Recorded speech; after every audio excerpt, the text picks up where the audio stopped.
شروع کرتا ہوں اللہ تعالیٰ کے نام سے جو بڑا مہربان نہایت رحم والا ہے۔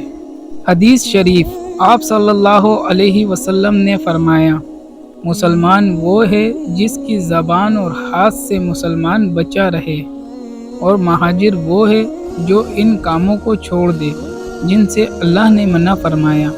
ابو عبداللہ امام بخاری رحمۃ اللہ نے فرمایا، اور ابو معاویہ نے کہ ہم کو حدیث بیان کی، داؤد بن ابی ہند نے، انہوں نے روایت کی عامر شبی سے، انہوں نے کہا کہ میں نے سنا عبداللہ بن عمرو بن عاص سے، وہ حدیث بیان کرتے ہیں، جناب نبی کریم صلی اللہ علیہ وسلم سے وہی مذکورہ حدیث، اور کہا کہ عبدالعالی نے روایت کیا داؤد سے، انہوں نے عامر سے، انہوں نے عبداللہ بن عمرو بن عاص سے، انہوں نے نبی کریم صلی اللہ علیہ وسلم سے۔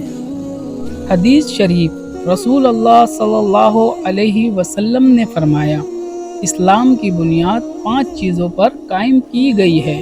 اول، گواہی دینا کہ اللہ کے سوا کوئی معبود نہیں، اور بے شک محمد صلی اللہ علیہ وسلم اللہ کے سچے رسول ہیں، اور نماز قائم کرنا، اور زکوٰۃ ادا کرنا، اور حج کرنا، اور رمضان کے روزے رکھنا۔ ثواب کی نیت سے برائے مہربانی ویڈیو کو لائک کریں اور چینل کو سبسکرائب کر لیں۔ جزاک اللہ۔